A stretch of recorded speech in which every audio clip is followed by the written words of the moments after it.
नमस्कार दोस्तों, मैं अमित कुमार स्वागत करता हूं आप सभी का एक बार फिर से अपने YouTube चैनल रेयर फैक्ट्स में। दोस्तों, कलकत्ता में देश के कुछ सबसे उच्च श्रेणी के शैक्षणिक संस्थान हैं। दरअसल शहर में कॉलेज स्ट्रीट का नाम ही वहां स्थित कुछ सबसे प्रतिष्ठित शैक्षिक संस्थानों के नाम पर पड़ा है। कलकत्ता विश्वविद्यालय भी इनमें शामिल है, जो भारत के सबसे पुराने विश्वविद्यालयों में से एक है।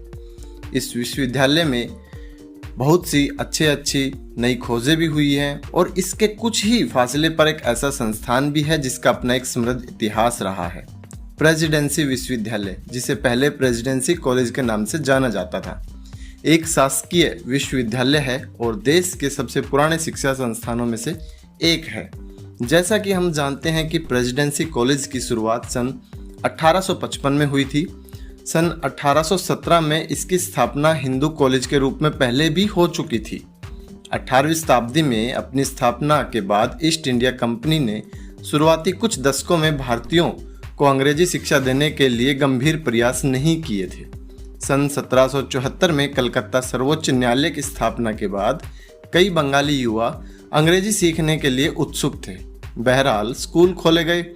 यहाँ अंग्रेजी की पढ़ाई भी कराई जाती थी, लेकिन अंग्रेजी के नाम पर रोज़मर्रा के काम में आने वाली अंग्रेजी के महत्वपूर्ण शब्द और इनकी वर्तनी या कहीं स्पेलिंग ही बस सिखाई जाती थी।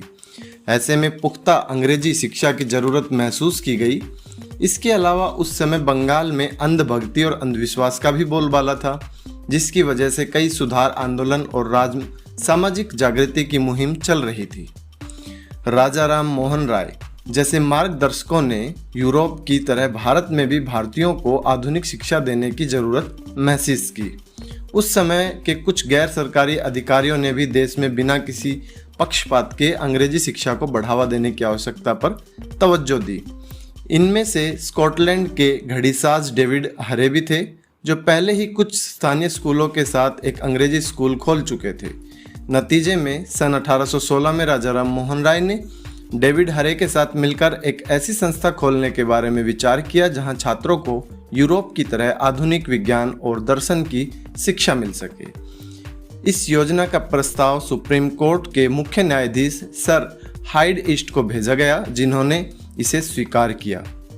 राधाकांत देव, वैद्यनाथ मुखोपाध्याय और रश्मय दत्त जैसे उस समय के विद्वान और शिक्षाविद इस संस्थान के संस्थापक थे।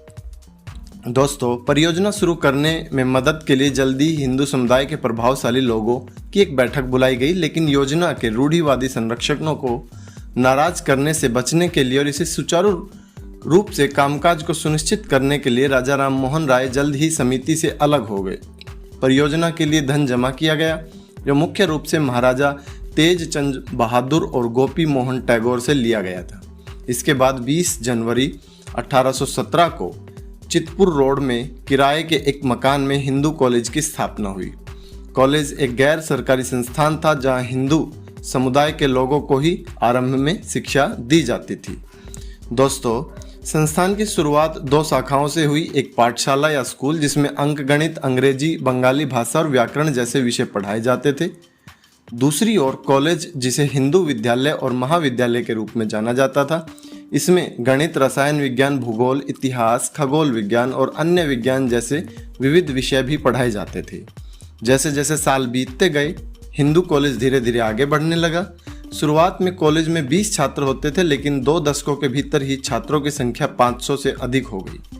छात्रवृत्तियों की संख्या में वृद्धि के साथ कॉलेज भी शैक्षणिक गतिविधियां बढ़ाने लगा। हिंदू कॉलेज के से राजा राम मोहन राय के बेटे राम प्रसाद राय माउंट एवरेस्ट की ऊंचाई की गणना के लिए प्रसिद्ध गणितज्ञ तथा नाथ सिकदर, सिविल सेवा में शामिल होने वाले पहले भारतीय सत्येंद्रनाथ टैगोर और प्रसिद्ध लेखक और कवि माइकल मधुसूदन दत्त जैसे कई अन्य मेधावी छात्र यहाँ से निकले। सन 1840 के दशक में कॉलेज में सरकार का हस्तक्षेप बढ़ने लगा। सरकार ने हिंदू कॉलेज को एक आम संस्थान में बदलने का प्रस्ताव रखा, जहां सभी समुदाय के लोग शिक्षा ले सकेंगे। कॉलेज का प्रबंधन भी सरकार को अपने अधीन रखना चाहती थी। आखिरकार सन 1855 में हिंदू कॉलेज पूरी तरह से एक सरकारी संस्थान बन गया और इसका नाम बदलकर प्रेसिडेंसी कॉलेज कर दिया गया, जिसकी शुरुआत 130 से अधिक छात्रों के पहले बैच के साथ हुई। दोस्तों इसी समय 1857 में कलकत्ता विश्वविद्यालय की स्थापना की गई। प्रेसिडेंसी कॉलेज के लगभग 23 छात्रों ने सन 1857 में कलकत्ता विश्वविद्यालय द्वारा आयोजित पहली प्रवेश परीक्षा उत्तीर्ण की थी, जिसमें प्रसिद्ध उपन्यासकार बंकिम चंद्र चट्टोपाध्याय भी शामिल थे, जो विश्वविद्यालय से कला विषय में स्नातक करने वाले 2 छात्रों में से एक थे। दोस्तों विडंबना यह थी कि उस समय प्रतिष्ठित कॉलेजों में से एक होने के बावजूद प्रेसिडेंसी कॉलेज का अपना कोई भवन या परिसर नहीं था। कक्षाओं के लिए अस्थायी व्यवस्था की जाती थी और अधिकतर कक्षाएं संस्कृत कॉलेज के 2 खंडों में लगती थी। इसकी स्थापना के लगभग 2 दशक बाद प्रेसिडेंसी कॉलेज को अपना एक भवन मिला। सरकार से मिले नए कॉलेज भवन का उद्घाटन सन 1874-75 में हुआ। इसकी प्रयोगशाला में उच्च गुणवत्ता वाले उपकरणों और की सुविधाएं भी दी गई थी। इसकी वजह से कई छात्र विज्ञान शाखा के प्रति आकर्षित भी होने लगे। दोस्तों भौतिक विज्ञानी जगदीश चंद्र बोस और रसायनज्ञ आचार्य प्रफुल्ल चंद्र रे जैसे प्रख्यात वैज्ञानिकों ने इस संस्थान में पढ़ाया है। दिलचस्प बात यह है कि इन दोनों वैज्ञानिकों ने अपने शुरुआती प्रयोग प्रेसिडेंसी कॉलेज की प्रयोगशाला में ही किए थे। हैरानी की बात तो यह है कि इस संस्थान में एक सदी के बाद महिलाओं का दाखिला मिलना शुरू हो सका था। सन 1897 के अपवाद को अगर मान ले तो कॉलेज में महिलाओं का दाखिला मिलना बहुत मुश्किल था। 1897 में कॉलेज के पहले भारतीय प्राचार्य P.K. रॉय की बेटी चारुलता रॉय और कॉलेज के मेधावी छात्र रहे रजनीनाथ रे की बेटी अमिया रे को दाखिला मिला था। इसके बाद सन 1944 में ही महिलाओं को संस्थान में दाखिले की अनुमति मिली थी। दोस्तों इन वर्षों में संस्थान से कुछ राजनीतिक, विज्ञान और कला के क्षेत्र में सबसे विशिष्ट छात्र निकले। संस्थान के कुछ उल्लेखनीय पूर्व छात्रों में बोस आइंस्टीन सांख्यिकी के गणितज्ञ सत्येंद्रनाथ बोस, खगोल भौतिकीविद मेघनाथ साहा, वैज्ञानिक P.C. महालन नोबेसिस और वकील चित्तरंजन दास, भारत के पहले राष्ट्रपति डॉक्टर राजेंद्र प्रसाद और स्वामी विवेकानंद भी रहे। 7 जुलाई 2010 को प्रेसिडेंसी कॉलेज को इसके समृद्ध इतिहास और उच्च स्तरीय शिक्षा की वजह से विश्वविद्यालय का दर्जा दिया गया। तो दोस्तों ये थी आज की वीडियो। आई होप, उम्मीद करता हूँ कि आपको पसंद भी आई होगी और आपके लिए यूज़फुल होगी।